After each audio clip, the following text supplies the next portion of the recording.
Yeah, it's time to do. Do you know what that's from? Your mouth to my ears. Get that out of there, he says. No, it's from Yu-Gi-Oh! Okay. I was never a Yu-Gi-Oh fan. Oh my god. Maybe it's Yu-Gi-Oh, but not Megio. Open audition and make a new track. I hit reduce reverb to stop the feedback. There is a danger I can pick for you. Or hear the outside noise of the adjoining room. Fifth period about films that were screening. Hello, everybody, and welcome back to Fifth Period, the film podcast hosted by two media teachers, where today we are hitting the road and cranking the suspense up to 100 miles per hour. My name is Mr. Brown, and with me as always is... That's truck for Mr. Boylan. Oh, you learn something new I learned some every truck. day. I learned some truck, guys. What can I say? You've gone above and beyond. In addition to our main discussion of a Duel today, we will also be chatting about our 5 favorite directorial debuts. So if you want to skip ahead to that, I will leave time codes in the description below. Hi, it's Anae. Ruby. Jesse, Perry, Oscar, Blake, Portia. Sienna. Xander, Mira. Dennis, Aiden, Harry, Willow, Ethan, Josh, Will, Sophia. Cadell, Noah, Sachana, Marissa. Zoe. Rosemary. Ethan. A massive thank you to all of our Year 12 students. It was their last official day of classes on Friday, so we got as many of them together as we could to jump on to do the intro. Quite a few from my Year 12 class, quite a few of our regulars at Film Club, but also just some friendly faces that we have had the pleasure of crossing paths with over the years. So many great films, performances, just good chats about different things in Film Club. Absolutely, yeah. It's been people who have made up a pretty large bulk of Film Club for the last couple of years who unfortunately we're seeing leave the hallowed halls. Their legacy shall remain. Our frustration for Speed Racer will also remain. Always some good suggestions and, as you said, good chats and really good media products that we've seen from a lot of those people. You would have seen them for a bit longer than I have, but obviously quite a few people who were present at the Marnies as well. And also just a very supportive group, like a great bunch of kids, very approachable, very easy to chat to. So thank you so much for an amazing last year, guys, and best of luck for the exam period going forward. All the best.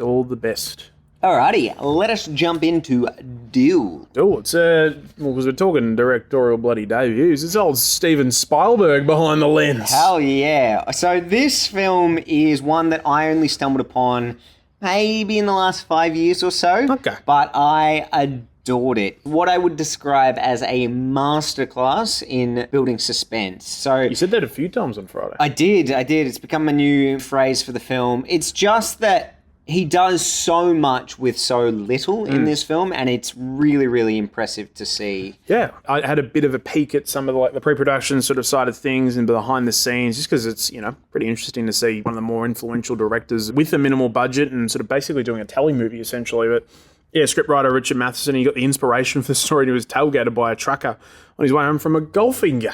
There you go. So yeah, on the 2-lane highway, a very sort of lean idea for a film, which I have to admit I wasn't super gassed about watching on Friday because I was very much expecting something else to potentially get up in the polls. I know you were very disappointed. I was very. I'm still licking my wounds a little bit. Still needing a Scooby snack to cheer me up. But anyway. It probably wasn't the best environment to watch this type of film. I would agree with that. Particularly I enjoyed watching it last night, had the lights off, as immersed as possible, while taking notes as I can be, basically. But with all the cacophony of sounds that we expect to hear at Film Club, it was very hard to be like, this is suspenseful, because it kept taking me out of it. So it was very good to sort of, basically get strapped right in, pardon the pun, and you get that sound of the car emerging from the darkness, and here we go. Yeah, it's really, really good. It can seem a little bit repetitive. I don't necessarily feel that when I watch it, but in that film club environment in particular, when it takes out the soundtrack, it does make it harder to distinguish one event from the next. But yeah, I certainly didn't feel it when I was watching it through at home. But we kick things off with the point of view of the car, just kind of driving through the streets. I like that the cars are the characters. Yes. Yeah, it's cool. Yep. Our main character, David, is on a business trip of some description, but it does kind of lend itself to the tedium of it and how something like this could arise from that as well. At least it makes the day more exciting. Yeah, well, for all of us, doesn't it? I love his glasses. Absolute petri dishes on his face. Look, to be honest, I love got the everything worst about script. him. So Dennis Weaver is great in this role. We meet him early on, just kind of sitting in the car listening to some talkback radio. There's something about like a census and someone wanting to be like, oh, how do I say that I'm not like the man of the house? My wife is the man of the house, but that seems emasculating. And it's really interesting as an idea to come up so early on in the film because masculinity really plays into a lot of the roles in this film, and especially toxic masculinity is something that is a major theme. So yeah, to come up in the very first radio conversation is a really, really interesting one. And particularly in a film where like there's not a heap of additional sort of sound that's sort of played in, it really forces you to sort of listen into everything that you might, because you get like little tidbits and little clues and stuff about what's going on, which is great. But obviously we've got our coughing main character, but then we get our other main character as because he passes the truck. Yes. Here we go. Yeah, so we meet the villain of the narrative very, very early on. And I like how it builds too. So it gives a little bit more justification as to why he wants to overtake the truck, because it's spouting off fumes and it's going a little bit slower. And so it gives enough for him to be like, no, I should get in front of this car. And they use a lot of really, really extreme close-up shots of Dennis Weaver when he's in the car, so that when the truck takes him back over again, it's almost like whoa, it snuck up behind him. Like, they do really well to conceal information. And because obviously he's unsuspecting at this point of what's to come, he's sort of more confused by the fact that they keep passing each other. And yeah, it's a good intro to it. So he ends up overtaking the truck again, and we get the honks, the first kind of tension between the characters. And that leads him into his first pit stop at the petrol station. Yep. So you can't see the driver, but he sees a hand on the wheel. Yeah, that slow zoom in on that. And then you get the guys sort of spraying the windshield and it's obscuring it further. So we're still not getting that identity. It's like, fill it. Boots. He's like, fill it with Ethel. Oh, only if Ethel don't mind. But yeah, you see the boots and the footsteps and the blue jeans, and David then goes into basically get on the phone to talk to home. And what's that pose he's doing on the phone? Oh, that's what I said. I was just like, maybe because he keeps putting his legs up at weird angles, you idiot. Like, what are you doing? The woman tries to come past him. He's like, what the hell? How dare you? I'm stretching out here, man. Hey, don't like my He's surname. doing his deep lunges. My surname's Man. Like, can't you see by like my man stretching? Yeah, but when the gas attendant is like talking to him and stuff like that, he's like, oh, you're the boss. And he's like, not in my house, I'm not. And I like that. And you get that power struggle at home, and particularly with the conversation. Very like little sort of detail about like a party they had last night. Yes. And he's like, I'm sorry about last night. And then basically it's like someone like assaulted his wife. It definitely seems that way. At the very least, someone was acting inappropriate towards his wife, and he didn't step in. Yeah. So he's going to like lose this account. There's like some comments about sort of being like a bit of a mama's boy and all this sort of stuff. I'm like, okay. But it really plays into his behavior later on, and him kind of stepping up in this other way to show, no, I am a man and I am going to stand up. I'm for David, something. man. Yeah, they weren't too subtle with the naming device. It's like Truman in the Truman shirt. Yeah, he is the true of the man. He is. One thing before we move on to about concealing the identity of the truck driver. This is something that Spielberg perfected over his career. Like, if you look at something like Jaws, you don't see the shark for so long in the film. And for this film, you never see the guy that's behind the truck. No. The truck is the truck's the threat monster itself. Yeah. And when it comes to monsters, they are always scarier when you can't see them, because it allows your imagination to project the scariest thing onto them Like, as how well. close are they? What's he going to do? And yeah. Also, as well, they work out he needs a new radiator hose, but Dave's like, nah, don't worry about it. It's fine. Again, it's a good little detail where it's like nothing too important at the moment. Then later on, you realize what a big part it plays into the film. 100%. So, But he hits the road again, and soon afterwards, the truck catches back up to him. So he kind of waves the truck past. And as soon as the truck goes past him, then it slows right down keep again. blocking him out, yeah. Yeah. So he tries to overtake him, but this is when the truck starts like swerving across the road, not letting him pass. And then baits him to go while another car's coming. His comments to himself, he's like, "Oh boy, you're beautiful." Like, I really like a lot of the dialogue he says in this. It's hard to write a script where a character is talking to themselves, but I think the comments he makes in response to the radio or the things that he says to the truck out of frustration, I find a lot of that stuff feels very natural as he's delivering it. And I mean, that comes down to the writing, but it's also just the performance from Dennis Weaver as well. For sure. I think his building of frustration as the film goes on, and then the panic as well, and the starts fear. crashing out, man. He does a really, really good job because there's a lot of pressure on a performer in this kind of a filming environment He's carrying as it, well. basically, yeah. But he goes past him, he like goes off road, and he's really like happy about it. He's like a bit of a win, gives him a bit of a wave, and it's 7 miles to Chuck's Cafe. He's going to make it.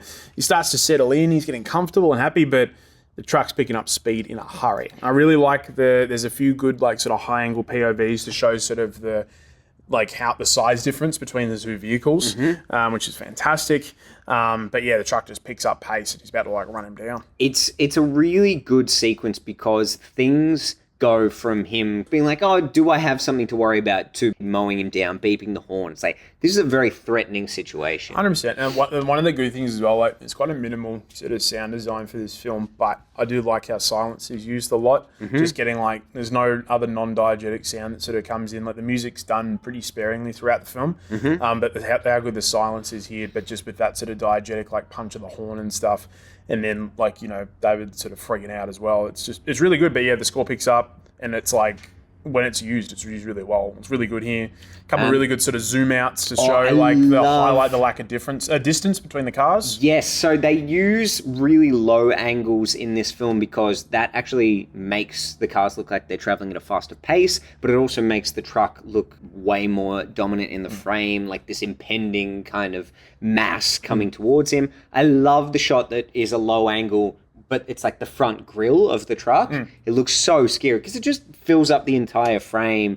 As you say, with the sound too, it evolves as well. Like, it starts off and he's playing like happy music to celebrate getting past the truck. And then as it becomes scarier and scarier, that music cuts out entirely. And then the more kind of sinister screeching score comes in. By the end, they're going close to 100 miles per hour. This truck probably couldn't go that fast, but you have justification in the film because they're going downhill, so there's that downhill momentum as well. But even he makes some comments too about like, this must be some kind of souped up truck, and yeah, like that stuff makes it feel a little more realistic as well.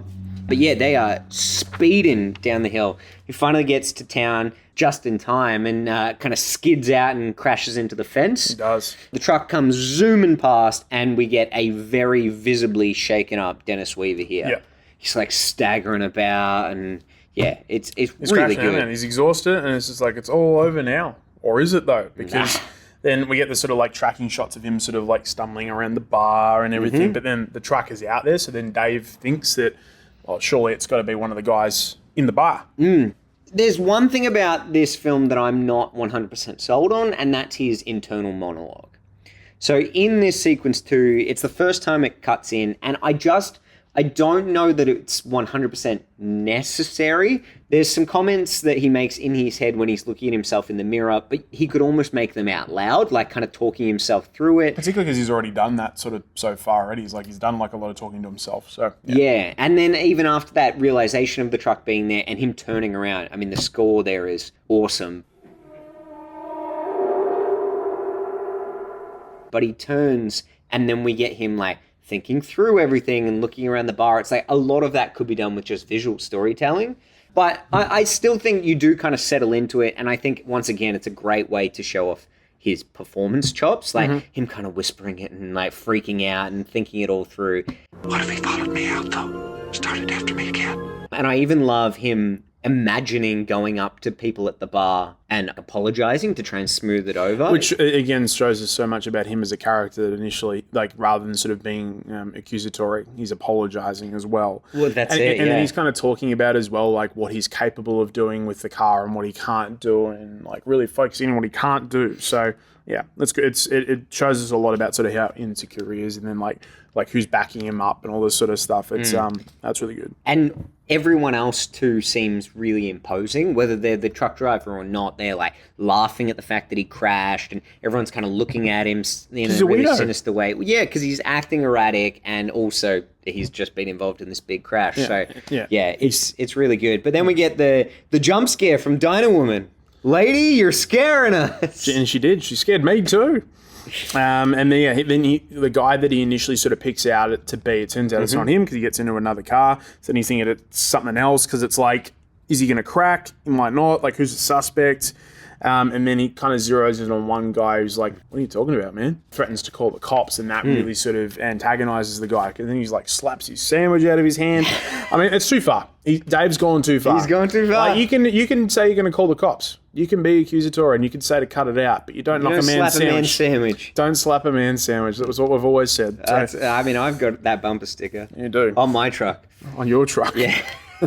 Oh, that's what I was going to bring up too. The fact you have a truck? No, the fact that you don't drive, does that true. mean you couldn't necessarily connect as much with this film? I enjoy a good driving film, so... I think there is a lot... I play Need for Speed, don't you worry about it. It's okay. Well, I mean, obviously this film takes things to the farthest extreme, but I feel like I connected with close calls while driving. Because you've done this. You've run people off the road. No, but close Just calls having you while on driving. recording. The swerving around like narrow corners, or like even some roads that are like those cliffs and stuff. When you That's go out like terrifying. skiing and stuff, those are tricky things to navigate. But the other thing too is I related to the frustration of being stuck behind someone that's going really slowly. I felt that frustration in a passenger seat. That's the time where I'm just like, give me the wheel, I'm driving.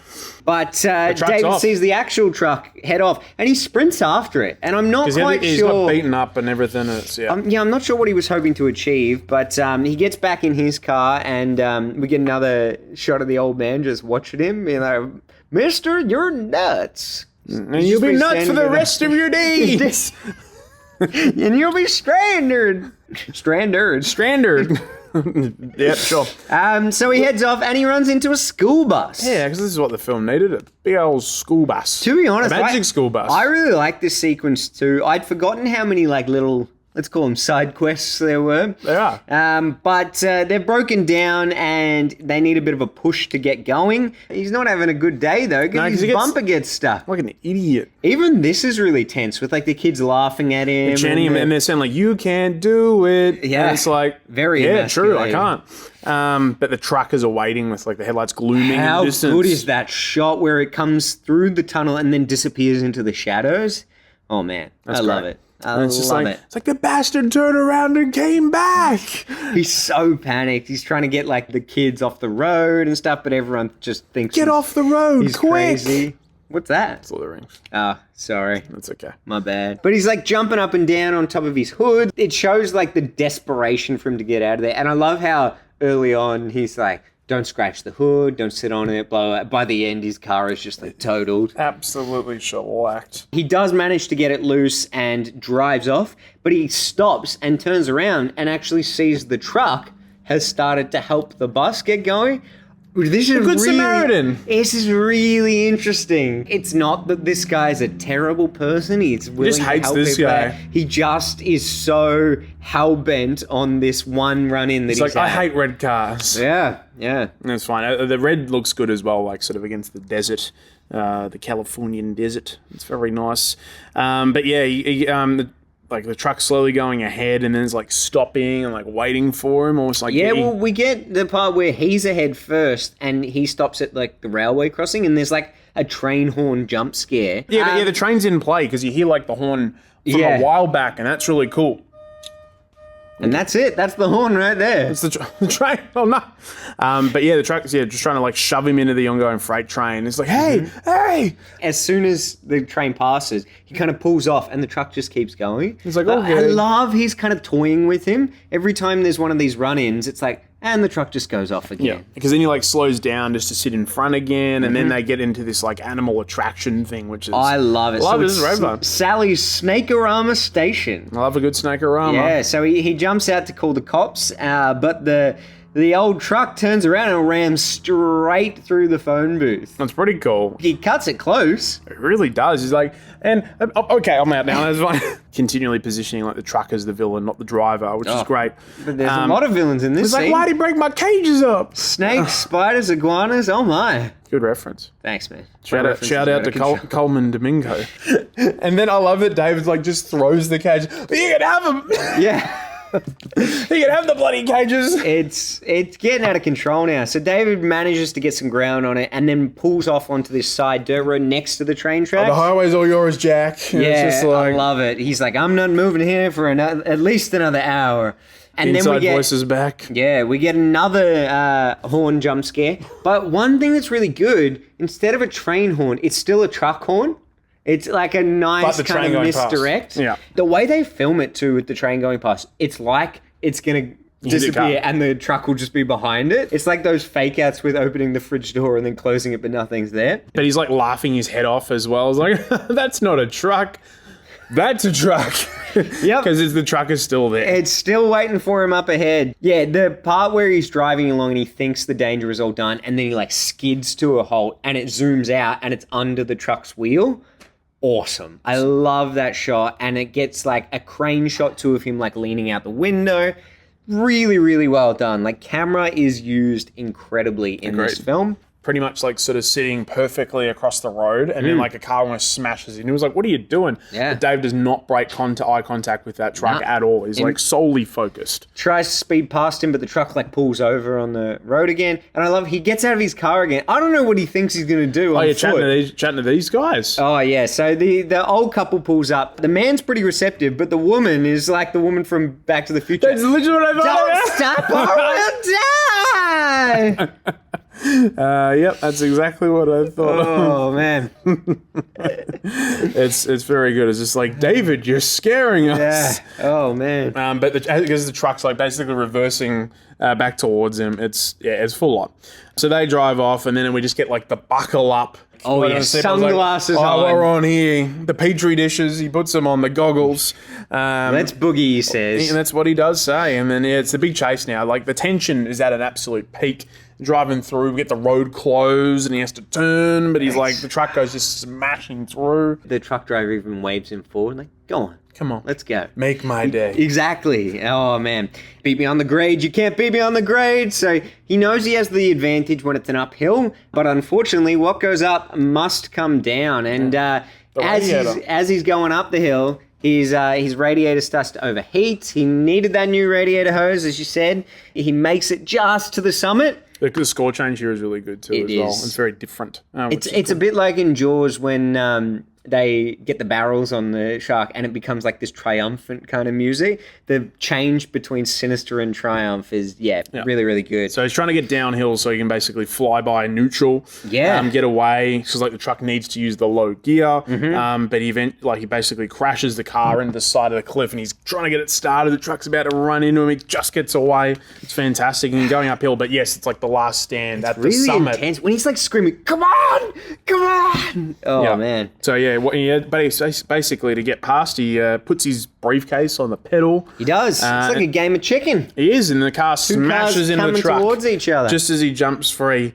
Car like bursts into flames, and both vehicles head over the cliff in a really cool slow-mo shot. Yeah. What was the truck thinking? I wasn't thinking. Well, even if he thinks a truck. David's in the car, he's like, all right, I'm happy to die this way. I'm taking this car It's out like with Thelma me. and Louise. Yeah. Really interesting after the crash. There's this like giddy excitement from him, but then it just holds. And we get all these shots of the truck and the destruction at the bottom of the hill. And there's kind of a moment where you see that David's like, oh shit, I've just like killed a guy. Just killed a guy. Yeah. Yeah, it's pretty good. And I like the fact that, you don't see a body. But where you do see blood is coming from the wheel of the car. So again, it's like the truck was alive and the person, which is cool. Yes. And then like it's almost like the last breath is the wheel spinning and eventually stops. Yeah. Good stuff. I enjoy that a lot. But yeah, and then that's it. It is it. But That's Duel. it's really good. good That fun. sunset shot during the credits as well, and no music during the credits. You're just like, It's a no, choice. you got to sit in this. He just killed a guy. Brooke just killed a guy. Really, really good. That's good fun. I'm glad you enjoyed it, I mate. did. I gave it a nice little fourer, I reckon, on the old letterboxy. It's really fun to see like the DNA, and we'll talk about it when we get into 5 favorites. But like the DNA of these filmmakers, still having very much like a visual identity with their films, regardless of how much money they're being given to make these films. And then obviously, old Spielberg was able to turn it into a pretty incredible career. Yeah, I think he released a couple of films. I think he's done after all this. right. He's done all right. We're going to do one next week. Oh, yeah. Man, we've had a real run of Spielberg lately. Old Spiley. Not necessarily in a director's role. Goonies wasn't. Nah, but he's got his He's got his fingerprints all over. Exactly. Arrest that man. Anyway, shall we move on to 5 favorites? We shall. We got 5 favorites. Above all else. We got 5 favorites that we think are top shelf. Okie dokie. So we are doing directorial debuts. Now, this was a very tricky category to come up with 5 favorites for. There are some very impressive directors that have been impressive since day dot. I certainly had a hard time narrowing it down. We've both got a couple of honorable mentions. You got a lot of honorable mentions. I've left it to 3. I purposely avoided talking about 2 films that we've already discussed on the pod before. Obviously, Duel would be in my top. But Okay. we've spent a bit of time on that one today, and the other one was 12 Angry Men, which I mentioned in literary adaptations not too long ago. But the one that I was so close to putting on the list was credit to Sam Mendes for American Beauty, which is a killer one to kick off. Seen bits and pieces of it, never watched the whole thing. I did some scene analysis at uni on it and stuff, but never watched the whole kit and caboodle. It's very good. I'm going to go through my honourable mentions because I have Lord. several. Get comfy. Yeah, pour yourself a glass of cordial. My 5 favourites today, I've included only horror films because it's in the spooky season, so I thought I'd stick to my favourite genre. So I'll go through some honourable mentions. If I'd opened it up to non-horror films, there's probably a couple of these films that would have got in there. I had Nancy Meyers with The Parent Trap. I really like Nancy Meyers films, and The Parent Trap's damn good. Shane Black with Kiss Kiss Bang Bang. One of them that is really my good honourable shout. mention, I'm going to put actually and swap things around. Oh, okay. All right. Rob Reiner with This Is Spinal Tap. Yep. Brad shout. Bird with The Iron Giant. Adam McKay with Anchorman. Like, that'd definitely be in my 5 if I wasn't doing horror. And James Wan with Saw. It's like I don't watch like a lot of James Wan films. Like, I only just started really sort of Conjuring and Insidious and all that sort of stuff, getting into that. So I'm not like a huge fan of everything that James Wan's done, but I really love Aquaman. I really like Malignant. And I really like the original Saw film. And my last one that I'm actually swapping out of my 5 favourites to go into honourable mentions. It just misses out. And it's David Fincher with Alien 3. Yeah. I really like the idea of directors coming into franchises that have already been pre-established and very much putting their DNA on things, sometimes to the chagrin of longtime fans of these film franchises. But I'm one of the people who actually really likes Alien 3. It would be the last one I'd return to out of the series. Oh, maybe Covenant. But this one... You'd watch Resurrection more than this. I get bored in this one. Okay, fair enough. I'm not saying Resurrection's a better film, but I think I would have more fun watching it for the campness. I wish Charles Dance was in it a little bit more. He's great. After like my 17,000 honourable mentions, I'll just talk about Sam Raimi. He's just raving in the corners. Sam Raimi! Woo! That'd be a good DJ name, actually. It would be. Sam Raimi with The Evil Dead. Look, very, very worthy shout. You talked about The Evil Dead 2, I think, when we were doing our best sequels. I probably prefer Evil Dead 2 to this film. That I really do love this film as well. great. It's pretty great, and obviously Sam Raimi's gone on to have like a pretty long career in the horror genre, but also as well getting into a lot of other things. Obviously with the Spider-Man films, like the Tobey Maguire films are definitely up there with my favourite of the Spider-Man films. You can check out our rival rankings for that episode in the description below, or in a box over there or there. I'm not sure why I'm pointing. It's video. It's fine. Over there. It's a very grungy, like sort of low-budget horror film, and kicked off Sam Raimi, who's definitely one of like my favorite directors. It's damn scary, and it's a good time. Nice, very nice. I'm going to start with Tarantino's first. Reservoir Dogs. And Of course, someone had to do it. I mean, this film is incredible. I know it was on your honorable mentions list until I snatched it away from you. It's pretty great. One of the best things about going back into this list and looking at directors' first films was looking at this idea of DNA that you mentioned and seeing the makings of what was then going to be features of their films. This recognizable style that is synonymous with that director, and it's all over this film. The time sequence, the way that it's all jumbled up and out of order. I love the planning behind it. I love the mystery behind the characters. The dialogue, it's not contextual dialogue. It is just conversation. Just having a chat. It feels very realistic. He is a director that I adore for having a lot of dialogue-heavy scenes, but they're not expository. And I just think that some of the sequences are really memorable.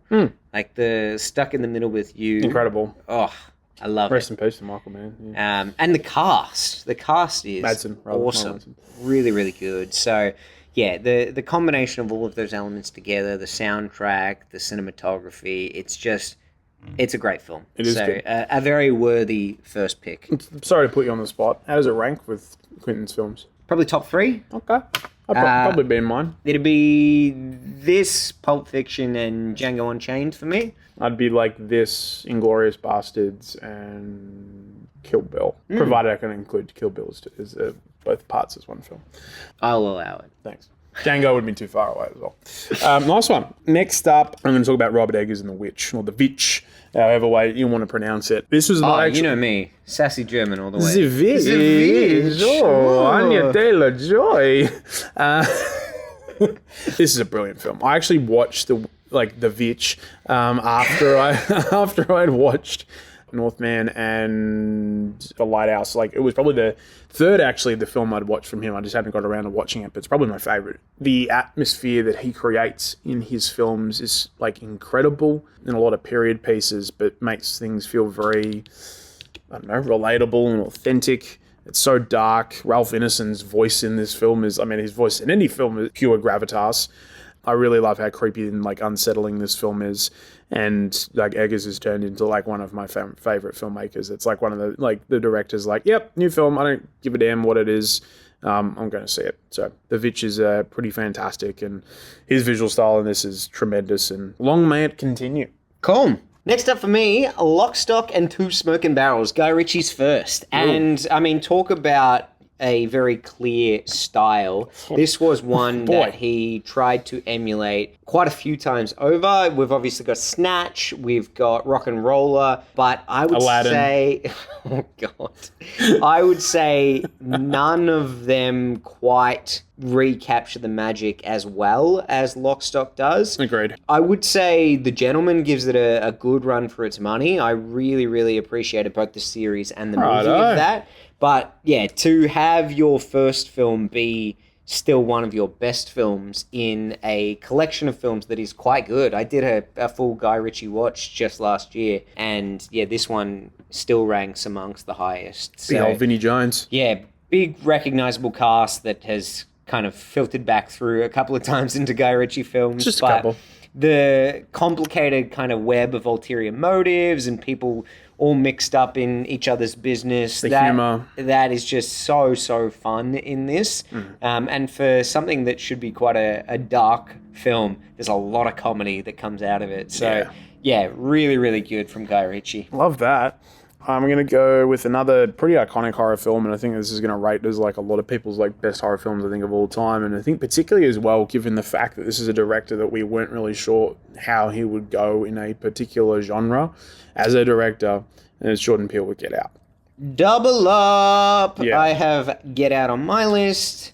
I've spoken many a time about how it's one of my favourite films of all time. It's pretty exceptional. For a debut film, it's out of this world. Like, It is one of those films that you can kind of unpack for days, which I always like, that warrants repeat viewing to just go back and explore more. Like, so much visual storytelling and symbolism and like the themes that it unpacks with absolute perfection. Key and Peele is one of the best sketch shows I think of all time, but to see Jordan Peele then tackle this subject matter in a horror film is quite brilliant. And you can see like intelligence all over Key and Peele as a sketch comedy, but to see it as a feature-length horror film, and I think like sometimes like a social thriller, sometimes it gets called and stuff like that. It's just brilliant. Like, you know, acting performances throughout the film are brilliant, but it really made Jordan Peele as like one of those names when you can put his name on a movie poster and people are keen to go see it, regardless of whether he's a director or a producer. yeah. So yeah. It's also one of those things too where he is quite a big player in making horror more mainstream again. Correct. Obviously, this idea of elevated horror has come back in, and all three of his major films are now big contributors to what have gotten people to take them seriously. Yep. The fact that he wanted to do weapons as well, I'm like, yeah, I can understand that. I could That's see how fair. that would have worked for you. But yeah, he's an incredible director, and once again, I would say his first film is his best film. Nice one. Do you want to go fire off one? Yeah, I'm going to go with J.J. Abrams, or J-Brams' first film. Jabrams. Jabrams. J.J. Brahms, as you would say in the Key and Peele sketch. Mission Impossible 3. We have shouted our appreciation for Mission Impossible before. Wits and I have done a full ranking of the franchise as well. And this is my favourite Mission Impossible film. If you want to check out that ranking, you'll be able to see just how highly it ranks for us. And I think you'd be pretty surprised at how it does fit into the overall ranking. I enjoyed that. I adore this film.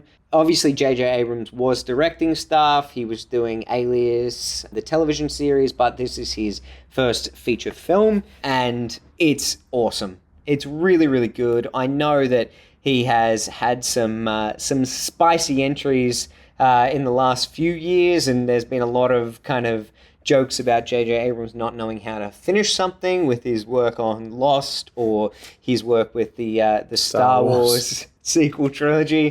But this film is a home run for me. It's a delight. And yeah, I love returning to it. Revolutionary ideas for the Mission Impossible franchise. Between 1, 2, and 3, they are all very different films, but I would say from 3 onwards, it does feel like they've developed this new style, and I think J.J. Abrams is pivotal once again in making that happen. So I love Mission Impossible films. I could watch them until Tom Cruise collapses. Be careful what you wish for. Yeah. This is the one that kind of brought it back, and even though there was a bit of a break after this, even when 4 came around, it had captured the kind of fun of this film mixed with the multiple missions in a row. It just kind of set up a lot of stuff that the franchise is still including in the films now. So yeah, that's a very impressive thing. A helpful thing to have Philip Seymour Hoffman in your debut film, I think. Mm-hmm. That's pretty good. 100%. That's pretty good. Any opportunity to see more Hoffman. How can you be more Hoffman when you can see more Hoffman? Anyway, what do you have next on your list? The next one's my Rogue One. It's called Rogue One. No, that would be a Rogue One. No, it's Chuck Russell with Nightmare on Elm Street 3 Dream Warriors. You're insane. You are a madman. I am a madman. Is that the first one where Freddy says bitch? Probably. Yeah. Oh, man. Welcome to prime time. Pretty sure that's number 3. It was 4. The sequel starts to blend. And he pulls her into the TV. Yeah, that's 3. Yeah. But Chuck Russell also directs The Mask. So I really like a lot of the DNA that we see from Nightmare come across in The Mask and that sort of zany darkness. Mm-hmm. I think Nightmare 3 gets the balance the best with sort of the... It's the best after the original. I think it's the... You think it's better than the original? It's my favourite one that I'd go back and rewatch more than the original. Right. Plus, because the original one terrifies me because it's so damn scary. But anyway, that's fine. That's fine. Dream Warriors is a fun time, but it is also a scary time. I love like the intricacies with the dream sequences. I love the idea of like the group of kids that are going after Freddy and their different sort of personality traits that become like powers in the dream world. Mm-hmm. It's really cool. And I like the lore of this film sort of like continuing to develop, and it's just really fun. But it is also something that has like a great deal of sort of, you know, fantasy, supernatural kind of magic about it, and which I've always liked about horror, and which has always been a gateway for me as like a fantasy and like sci-fi fan to get into horror films. And I think it does it the best here. And it's like, it's just got a great sort of visual style about it, that it's dark, but it's also got some lightness and like, you know, some good contrast here. And I think a lot of that comes across in The Mask as well, when we do see that film, obviously in the 90s. Yeah, that was my rogue one on the list. Chuck Russell with Nightmare on Elm Street 3. Nice. You're down to your last one. I'm down to my last one. I think we might have the same last one. Do you want to say it at the same time? Okay, on 3, 2, 1. Talk to me. There we go. The Raka Raka Bros, Danny and Yeah. Michael Philippou. Really, really incredible first effort. I almost had forgot very about this, and I was similar like, oh, no. feels at the end of this than when I went to go see Get Out for the first time. I mean, tonally, but also knowing that they were new directors and that they have stemmed from a sketch comedy on YouTube. Yeah, particularly like growing up, like watching their stuff. Like this was the type of stuff I was watching like in class when I was supposed to be in a study period, basically. Like just a real like zany sort of like, you know, Ronald McDonald going in and killing people. Yep. And like, you know, wizards versus Jedi and all this sort of stuff. And I was like, these guys are nuts, but it's also really well made. And I didn't get to see it at the cinemas, unfortunately, which is a very large regret. I think I might have even seen it multiple times at the cinemas. Yeah, I still remember watching it. When I say to people, ask me, it's like, what's the scariest movie you've seen, Mr. Boyle? And I say this one. Like, right. I find it quite terrifying in the best way possible. But just some of the visual storytelling that happens in this film, like the creativity with the camera, damn, that's really cool. I love the montage when they're all interacting with the hand and So the good. camera like tracks with them as they like fall out of the chair and stuff. It's awesome. It's really, really cool. Like some of the best use of like practical effects I've ever seen in my life. Oh yeah, Like that'll stay with you. like they really love smashing into wooden objects. Hell yeah. And yeah, like proper gross out sort of stuff. And obviously, like they've continued that into Bring Her Back, which is, you know, still one of my favorite films of the year. I just realized like the top films of the year. That's gonna be real hard. Anyway, That's a problem for another day. it's a problem for a December podcast. Like they've established themselves as like, you know, one of the voices to watch in horror, but not just in horror. Like they got tapped on the shoulder. They were going to do like a Street Fighter film. Marvel have had a contact with them. Like these are two young guys who not only I enjoy their work behind the camera, I enjoy their work in front of the camera, just listening to them talk passionately about film. Yeah. These lovely neurodiverse kids who are just pinging off each other, and it is so much fun because they are so much fun. Like I love watching interviews and podcasts with them, just talking about movies and what they used to make. They're also doing a documentary about deathmatch wrestling at the moment, and I'm pretty sure either both brothers or one of them has actually done like a proper deathmatch and has gone like off ladders into glass and stuff like that. Jeez. Like these guys are nutcases, but like the best nutcases of all time. Like I just can't wait to hear about what are they doing next. And that's a sign of some really good directors. 100%. Yeah, nice, man. We had a lot of kind of double ups. Everything that was on my list was either on your list or in your honorable mentions. So I'm the Parent glad that Trap. we definitely feel the same way. Yeah. Cool. Well, as always, guys, please do remember to like, subscribe, share it around. Make sure you're commenting with ideas for future films or segamontes. Big week next week. We are doing our 100th pod. We're bringing up the ton. We're taking off the helmet. We're raising the bat. Uh-huh. All the sports analogies. We're gonna do something a bit special for that week. I mean, nothing too crazy, but we're gonna bring back the two Segamontes. We're gonna do a video pod, and we're doing a pretty fan favorite film, not just for us, but generally speaking, a lot of people are pretty on board with it. So make sure you tune in for that. Can't wait. And on that note, I'm afraid we have to head off. Off a cliff, that is. Hong Kong. Thanks, guys, and catch you at the next film club.